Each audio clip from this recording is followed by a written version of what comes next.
বাহিনীর প্রধান জেনারেল ওয়াকারুজ্জামানের দেয়া বক্তব্যের অডিও ভিডিওগুলো এবং তার ভূমিকা ধারাবাহিকভাবে সাজাইলে মুখোশধারী এক হিম শীতল ধূর্ত কালকেউটের দেখা মিলবে। 20 জুলাই 2024 ভোরে সশস্ত্র বাহিনী মোতায়েনের 48 ঘন্টার মধ্যে ওয়াকারুজ্জামান রাজধানীর ঢাকার বিভিন্ন এলাকা পরিদর্শন করে। এরপর সংবাদকর্মীদের সামনে দাঁড়ায় তিনি গণবিক্ষোভ দমনে সশস্ত্র বাহিনীর সাফল্য তুলে ধরেন। 2024 সালের 22 জুলাই দেওয়া সেই বক্তব্যে তিনি তৎকালীন প্রধানমন্ত্রী অর্থাৎ জ্যাঠশালী বা স্ত্রীর বড় বোন খুনি হাসিনাকে মাঠ পরিস্থিতির উন্নতি ঘটতে শুরু হয়েছে বলে আশ্বস্ত করছিলেন। সেই দিনের কথায় তার গণবিরোধী মনোভাব স্পষ্টভাবে ফুটে উঠছিল। বিক্ষোভ দমনের 2-1 দিনের মধ্যে। আসসালামু আলাইকুম প্রিয় দর্শক, অবশেষে গ্রেপ্তার হতে যাচ্ছেন সেনাপ্রধান ওয়াকারুজ্জামান। চুকপুকে যেভাবে সরিয়ে দেওয়া হলো ঠিক একইভাবে সেনাপ্রধান ওয়াকারকেও সরিয়ে দেওয়া হবে এবং শুধু তাকে সরিয়ে দেওয়া হবে না, তাকে গ্রেপ্তারও করা হবে। প্রিয় দর্শক, আপনারা জানেন যে এই সেনাপ্রধানের কারণেই শেখ হাসিনা অনেক দিন ছিল, বিশেষ করে যতগুলো সেনাপ্রধান শেখ হাসিনার সময়ে ছিল সবাই দুর্নীতিবাজ ছিল এবং সবাই শেখ হাসিনার মনোনীত ছিল, অর্থাৎ শেখ হাসিনা যা বলতো তারা তাই করত। কিন্তু সর্বশেষ ওয়াকারুজ্জামান, তাকে নিয়ে নানান আলোচনা রয়েছে, নানান সমালোচনাও রয়েছে। তিনি কতগুলো আওয়ামী লীগের নেতাকর্মীকে, এমপি মন্ত্রীকে বিদেশে পালাতে সাহায্য করেছে তার কোনো হিসাব নেই। বলা চলে যে সবগুলো নেতাকর্মীকে তিনিই পালাতে সাহায্য করেছে এবং শেখ হাসিনাকেও সসম্মানে একদম সুস্থ শরীরে ভারতে পার করেছেন সেনাপ্রধান ওয়াকারুজ্জামান। সেনাপ্রধান ওয়াকারুজ্জামানকে নিয়ে বিশেষ প্রতিবেদন তৈরি করেছেন আমাদের সবার পরিচিত প্রিয়মুখ সাহসী ব্যক্তি ডক্টর পিনাকি ভট্টাচার্য। আমরা সেই ভিডিওটি দেখে আসব। ভিডিওটি অত্যন্ত গুরুত্বপূর্ণ হবে, খুবই জ্ঞানগর্ভ কথা বলা হয়েছে এবং কি জন্য সেনাপ্রধান ওয়াকারকে গ্রেপ্তার করা হবে, কি জন্য সেনাপ্রধান ওয়াকার শেখ হাসিনার দোসর হয়ে কিভাবে কাজ করেছে, নানা বিষয় নিয়ে তিনি আলোচনা করেছেন। প্রিয় দর্শক, আমরা সরাসরি ভিডিও স্ক্রিনে চলে যাব, সেখানে তার গুরুত্বপূর্ণ ভিডিও দেখে আসব। সরকার 19 জুলাই 2024 রাতে দেশব্যাপী কারফিউ জারি এবং সেনাবাহিনী মোতায়েনের সিদ্ধান্ত ঘোষণা করে। তবে সেনাবাহিনীর কার্যকর মোতায়েন শুরু হয় একদিন পরে 20 জুলাই 2024 ভোর থেকে। সেই ভয়াল রক্তসিক্ত এবং অশ্রুমাখার সময় থেকে অগাস্ট মাসের 5 তারিখ এবং তখন থেকে আজ পর্যন্ত বাংলাদেশ সেনাবাহিনীর প্রধান জেনারেল ওয়াকারুজ্জামানের দেয়া বক্তব্যের অডিও ভিডিওগুলো এবং তার ভূমিকা ধারাবাহিকভাবে সাজাইলে মুখোশধারী এক হিম শীতল ধূর্ত কালকেউটের দেখা মিলবে। 20 জুলাই 2024 ভোরে সশস্ত্র বাহিনী মোতায়েনের 48 ঘন্টার মধ্যে ওয়াকারুজ্জামান রাজধানীর ঢাকার বিভিন্ন এলাকা পরিদর্শন করে। এরপর সংবাদকর্মীদের সামনে দাঁড়ায় তিনি গণবিক্ষোভ দমনে সশস্ত্র বাহিনীর সাফল্য তুলে ধরেন।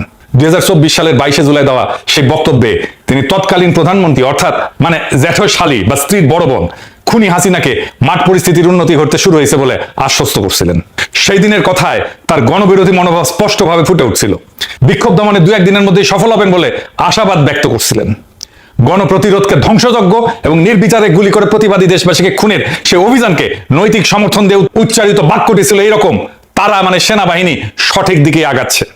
খুনে বাহিনীগুলোর পক্ষে দেওয়া তার সেই কুখ্যাত বক্তব্যে জেনারেল ওয়াকার বলছিলেন, আমরা যদি একসঙ্গে কাজ করি তাহলে পরিস্থিতির আরো উন্নতি ঘটাতে পারবো। কারো অভিযোগ বা ক্ষোভ থাকতেই পারে, কিন্তু সরকারি সম্পদ ধ্বংস করে কি লাভ? বিষয়টা বোধগম্য নয়। এসব সম্পদ কোনো ব্যক্তির নয়, এগুলো জনগণের এবং শেষ পর্যন্ত আমরাই এর ভুক্তভোগী। এভাবে ধ্বংসযজ্ঞ চালায় কি অর্জন হবে আমি জানি না।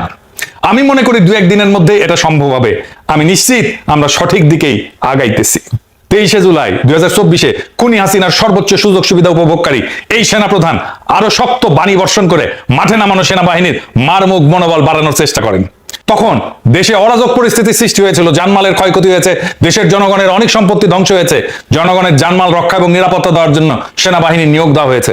আমাদের ডিপ্লয়ের 48 ঘন্টার মধ্যে মনে করি স্বাভাবিক পরিস্থিতি ফেরত এসেছে। শোনেন, তার কথাই শোনেন। দেশে বিভিন্ন অরাজক পরিস্থিতির সৃষ্টি হয়েছিল, জানমালের ক্ষয়ক্ষতি হয়েছে, দেশের জনগণের অনেক সম্পত্তি ধ্বংস হয়েছে। তো সেগুলোকে রক্ষা করার জন্য মূলত এবং জনগণের নিরাপত্তা দেওয়ার জন্য আমাদেরকে সেনাবাহিনীকে নিয়োগ দেওয়া হয়েছে। তো আমরা নিয়োগপ্রাপ্ত হয়ে আমরা ডিপ্লয় করেছি।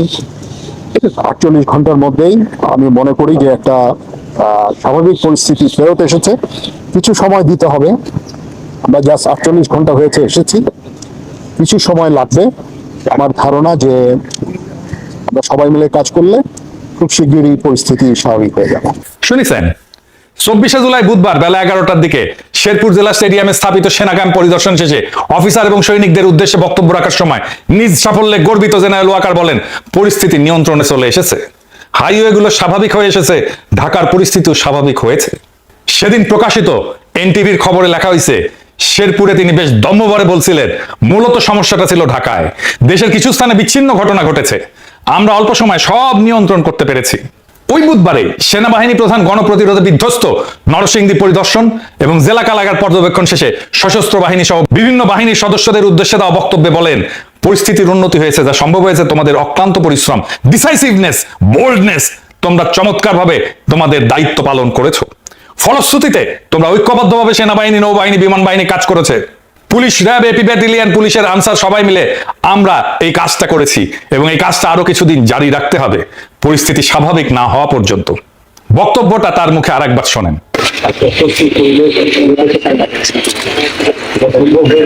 তোমাদের অক্লান্ত পরিশ্রম এবং তোমাদের এই যে ডিসাইসিভনেস, বোল্ডনেস, তোমরা যে চমৎকারভাবে তোমাদের দায়িত্ব পালন করেছে, সেটা ফলশ্রুতিতে এবং মনে রাখতে হবে যে এটা খালি সেনাবাহিনী, এখানে নৌবাহিনী, বিমান বাহিনী কাজ করেছে, police, RAB, AP battalion, panchayat এমনকি সবাই মিলে কাজটা করেছে এবং কাজটা আরো যদি জারি রাখতে হবে, তাহলে আমার ধারণা সম্পূর্ণভাবে স্বাভাবিক পরিস্থিতি সেটা ফেরত রাখতে পারবে। শুনেছেন, স্বদেশের জনগণের বিরুদ্ধে পরিচালিত সেই যুদ্ধ কিভাবে ক্রম বিকশিত হইতেছিল তা বোঝা দরকার। 20শে জুলাই ভোরে সশস্ত্র বাহিনীকে মাঠে নামানোর পর থেকে শুরুতে কিছুদিন মূলত তাদের ছত্রছায়ায় police, BGB, arm police battalion, industrial police, Ansar, নানান আওয়ামী দলীয় সশস্ত্র গোষ্ঠী সহ বিভিন্ন বাহিনী সামরিক মানের অস্ত্র ব্যবহার করে বিক্ষুব্ধ জনতাকে হতাহত করতে থাকে। এতে দেশব্যাপী আন্দোলন বিস্তৃত হতে থাকে এবং পরিস্থিতি ক্রমশ উত্তপ্ত হয়ে ওঠে। বিভিন্ন বিভাগ, জেলা, উপজেলা শহরে বিক্ষোভ ছড়ায় পড়ে। বিস্তার লাভ করা সেই পটভূমিতে সেনাবাহিনী সরাসরি আন্দোলনকারী জনতার উপরে গুলি ছুটতে শুরু করে। মিলিটারি এভিয়েশন এবং বিমান বাহিনীর হেলিকপ্টারও মানুষ মারার অভিযানে যুক্ত হয়। সেনাবাহিনী পুলিশকে গোয়েন্দা তথ্য দিতে শুরু করে, কোথায় কোথায় বিক্ষোভকারীরা আছে সেই জায়গায় পুলিশ যায়, অভিযান চালায়, গুলি চালায়। শীর্ষ জেনারেলরা গভীর সলা পরামর্শ করে নানান ধরনের সামরিক যানবাহন রাস্তায় নামায়, জনগণের ভীতি সৃষ্টির অপচেষ্টা চালায়।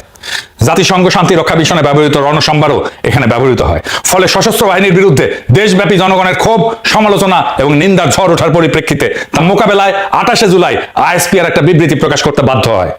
সেখানে তারা দাবি করে, কিছু স্বার্থান্বেষী মহল কর্তৃক বিভিন্ন বিদেশি গণমাধ্যম এবং সোশ্যাল মিডিয়া সমূহে বাংলাদেশ সেনাবাহিনীর বিরুদ্ধে মিথ্যা এবং বিভ্রান্তিমূলক অপপ্রচার চালানো হইতেছে। এর মূল উদ্দেশ্য দেশ এবং বিদেশে সেনাবাহিনীর ভাবমূর্তি ক্ষুণ্ণ করে বলে অনুমিত।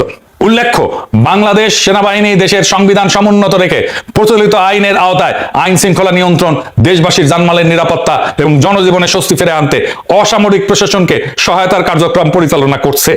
আইএসপিআর এর বিবৃতি জনগণের নিরাপত্তা প্রদান এবং সংবিধান রক্ষার দোহাই দিয়া মূল দায়ভার এবং অনিয়মের অভিযোগগুলোকে স্বার্থান্বেষী মহলের অপপ্রচার হিসেবে চালায় দেওয়ার এই ধরনের ঢালাও চেষ্টা ফ্যাসিস্ট সরকারের মরিয়া হয়ে ওঠার চিহ্ন বহন করতেছিল। স্বাধীন এবং নিরপেক্ষ বিদেশি গণমাধ্যম এবং সামাজিক যোগাযোগ মাধ্যমে যখন ছবি এবং বিভিন্ন প্রমাণ দিয়ে সুনির্দিষ্ট অভিযোগ তুলতেছিল, তখন তদন্তের মুখোমুখি না হয়ে সেগুলোকে স্রেফ ভাবমূর্তি ক্ষুণ্ণের ষড়যন্ত্র বলে উড়ায় দেওয়ার একটা অপচেষ্টা তখন ক্ষমতাসীন খুনি চক্রের অসহায়ত্বকে উন্মোচিত করছিল। সংবিধানে সিভিল প্রশাসনের সহায়তার কথা বলা থাকলেও সেই ক্ষমতার অপব্যবহার বা কোনো ধরনের অপকর্মকে গোপন রাখতে জাতীয় নিরাপত্তা এবং অপপ্রচারের দোহাই ব্যবহার করে সশস্ত্র বাহিনী সেই বিবৃতির মাধ্যমে তখন দেশের সাধারণ জনগণের বিরুদ্ধে যুদ্ধ ঘোষণা করে দেয় এই ওয়াকার। এমনই ছিল তখন দুর্ভাগা বাংলাদেশের রাষ্ট্রের শীর্ষ ফৌজি কর্মকর্তাদের দেশবিরোধী মনোভাব এবং আচরণ। 28শে জুলাই প্রকাশিত এই বক্তব্যটি পাঠ করলে একটা বিষয় পরিষ্কার বোঝা যায়। অন্তত সেদিন পর্যন্ত সেনাপ্রধান ওয়াকার বিশ্বাস করতেন খুনি হাসিনার পক্ষ অবলম্বন করার অর্থই হইল দেশের সংবিধান সমুন্নত রাখা। বাংলাদেশ রাষ্ট্র এবং তার নাগরিকদের অধিকার বিরোধী ভূমিকায় অংশ নেওয়া উচ্চপদস্থ সরকারি কর্মকর্তা কর্মচারীদের মনে একবারও এই প্রশ্ন আসেনি যে 2014, 2018, 2024 সালে অনুষ্ঠিত সব কয়টা জাতীয় সংসদ এবং স্থানীয় সরকারের নির্বাচনই ছিল জালিয়াতিতে পূর্ণ এবং ব্যাপকভাবে প্রশ্নবিদ্ধ। ফ্যাসিস্ট শাসক গোষ্ঠী জবরদস্তি, মহাকারচুপি এবং শতভাগ জুলুম করে জনগণকে পরিপূর্ণভাবে তাদের মৌলিক নাগরিক অধিকার থেকে বঞ্চিত করে রাখছিল। আর এই প্রক্রিয়ায় সহযোগী হইয়া সংশ্লিষ্ট সব কয়টা বাহিনী মূলত রাষ্ট্রদ্রোহিতার মতো ভয়াবহ অপরাধে জড়ায় পড়ছিল। ইনশাল্লাহ একদিন না একদিন মহান অলিয়া উলিয়ার সেজদায় পুষ্ট এই জমিনে এমন সকল নিপীড়ন এবং নির্যাতনের বিচার হবে। সদ্য সাবেক অন্তর্বর্তীকালীন সরকারের উপদেষ্টা ব্রিগেডিয়ার জেনারেল সাখাওয়াত হোসেন সম্প্রতি পেশাগর চ্যানেল 24 এর মুক্তবাক অনুষ্ঠানে একটা সাক্ষাৎকার দিয়েছিলেন। সেখানে তিনি জুলাই বিপ্লব চলাকালীন সেনাপ্রধান জেনারেল ওয়াকারুজ্জামানের বৈরী ভূমিকার বিষয়ে কিছু ইঙ্গিত দিচ্ছেন। একই সঙ্গে সেনাবাহিনীর তরুণ অফিসার বীর সৈনিকদের নাগরিক বান্ধব অবস্থানের বিষয়টাও তুলে ধরছেন। চলেন তার এই সমস্ত মন্তব্য শুনে নেওয়া যাক। শোনেন। 4th অগাস্টে আমরা একটা ঝটিকা প্রেস কনফারেন্স করেছিলাম আমাদের রাওয়া ক্লাবে। ওখানে আমাদের বেশ কিছু কয়েকজন, বেশিরভাগই রিটায়ার্ড অফিসার ছিলেন। সেখানে আমাদের প্রাক্তন 2জন চিফ ছিলেন, একজন নুরুদ্দিন, ইকবাল করিম ভূঁইয়া। তো সেখানে আমরা কয়েকজন সেনাবাহিনীর প্রতি আহ্বান জানিয়েছিলাম যে, কারণ তার পরের দিন কিন্তু যেটা আমরা জানতে পেরেছিলাম যে সেনাবাহিনী উড গো ইন অ্যাকশন 5 তারিখে, এবং সেনাপ্রধানও কথাবার্তা বলেছেন, কিন্তু সেনাপ্রধান যেভাবে তার কথা বলেছেন সেটা আমার কাছে মনে হলো যে he could not say what he wanted to say. আসসালামু আলাইকুম প্রিয় দর্শক, আশা করি পুরো ভিডিওটি দেখেছেন এবং বুঝতে পেরেছেন। কথা বললেন আমাদের সবার পরিচিত পিএমুখ সাহসী ব্যক্তি, সাহসী মানুষ ডক্টর পিনাকি ভট্টাচার্য। সেনাপ্রধান ওয়াকারুজ্জামানকে নিয়ে কথা বললেন এবং ওয়াকারুজ্জামানের যে বর্তমান অবস্থা, বর্তমান পরিস্থিতি, সেই বিষয়টি নিয়ে তিনি কথা বললেন। শেখ হাসিনার সর্বোচ্চ বিশ্বস্ত মানুষ ছিলেন সেনাপ্রধান ওয়াকারুজ্জামান, কিন্তু 5ই আগস্ট 2024 সাল ছাত্র জনতার যে আন্দোলন, সে আন্দোলনে টিকতে না পেরে শেখ হাসিনাকে ভারতে পাঠিয়ে দেয় বা একদম নিরাপদে ভারতে পাঠিয়ে দেয় এই ওয়াকারুজ্জামানের কে নিয়ে অনেকেই অনেক মন্তব্য করে যে সেনাপ্রধান ওয়াকারুজ্জামান সে খুবই ভালো মনের মানুষ, এরকম কথা বলে বা তিনি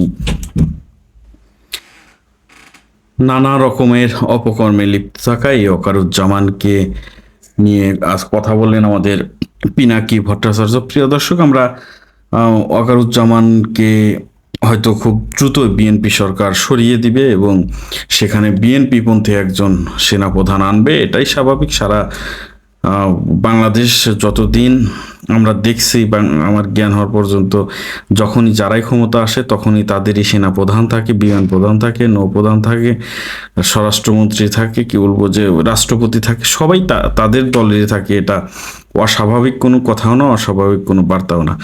এখন সেনাপ্রধান ওয়াকারকে খুব দ্রুত হয়তো সরিয়ে দেওয়া হচ্ছে এবং অনেকেই বলছে যে শুধু সরিয়ে দিলে হবে না, তাকে গ্রেপ্তার করতে হবে, আইনে আওতায় আনা হবে। কেন তিনি 5ই আগস্টের পর ছাত্র জনতার যে ভূমিকা, সেই ভূমিকাতে হাসিনা পালিয়ে যাওয়ার পর কেন তিনি শেখ হাসিনাকে পালাতে সাহায্য করলেন, কেন শেখ হাসিনাকে বন্দি করলেন না, কেন শেখ হাসিনাকে গ্রেপ্তার করে জনসম্মুখে বা তাকে আইনি শাস্তি তাকে দিলেন না। তিনি হাজার হাজার মানুষকে খুন গুমের সাথে জড়িত এবং কিভাবে ছাত্রদের উপরে গুলির নির্দেশ দিয়েছিল, এই বিষয়গুলো কিন্তু মানুষ বলছে। সে সাথে ওবায়দুল কাদের আছে, হাসান মাহমুদ, এখন তাদের নামও আর মনে নেই, হয়তো 10 বছর 20 বছর পর মানুষ তাদের নামও ভুলে যাবে। স্বরাষ্ট্রমন্ত্রী আসাদুল কামাল সম্ভবত আইনমন্ত্রী ছিল। এদেরকে কারা আসলে, আইনমন্ত্রী তো গ্রেপ্তার হয়েছে, এই যে যারা সেনাবাহিনীর অধীনে ছিল, সেনাপ্রধান বলল যে 700 জনের মতো তার অধীনে রয়েছে। এই 700 জন এমপি, মন্ত্রী, নেতা, কর্মী সবাই ছিল। 700 জনকে সেনানিবাসে রাখা হয়েছিল, সেনা বাহিনীর নিয়ন্ত্রণে রাখা হয়েছিল। তারা কোথায়? তাদের কোনো গ্রেপ্তার দেখানো হলো না, তাদেরকে বিদেশে পালাতে সাহায্য করা হলো। আজ শামীম ওসমান আমরা দেখলাম যে ব্যাপকভাবে তৎপরতা চালাচ্ছে আমেরিকাতে, বর্তমান তিনি অবস্থান করছে। কিছুদিন আগে তিনি ভারতে ছিলেন, ভারতে তাকে দেখা দিয়েছে। এই যে অবস্থা, এই অবস্থা নিয়ে আসলে কি বলতে চান প্রিয় দর্শক? পিনাকি ভট্টাচার্য যে আলোচনাগুলো করলেন, সে আলোচনা নিয়েই বা আপনাদের মূল্যবান মতামত কি, এই বিষয়গুলো অবশ্যই কমেন্টে জানাবেন। সেই সাথে এই বাংলাদেশকে সামনের দিকে এগিয়ে নিয়ে যেতে হবে। শেখ হাসিনা পালিয়ে যাওয়ার পর আমরা দেখলাম যে বিএনপি জামাত যেহেতু এখন দেশ চালাচ্ছে, মূলত সরকার দলীয় যারা তারাই দেশ চালাচ্ছে, কিন্তু বিএনপি মধ্যে যারা জোট রয়েছে, বিশেষ করে নুরুল হক নুরের জোট এবং এক এক দলের এক নেতা, ওই যে পার্থ, তার দল একটা এবং একজনই নেতা একজনই কর্মী। আমি কোনোদিন দেখলাম না যে তার দলের নেতা কর্মী আছে, সে একাই। এবং পার্থর আসলে কি দল তাও আমি জানি না। এ হচ্ছে অবস্থা। পার্থর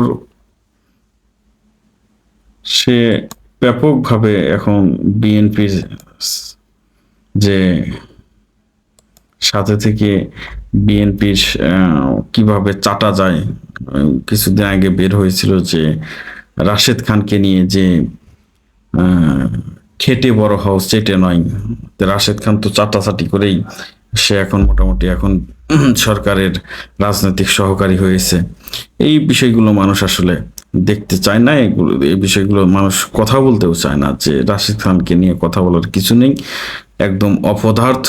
এবং সে যে কিভাবে মানুষের কাছ থেকে টাকা পয়সা নিয়েছে বলে শেষ করা যাবে না।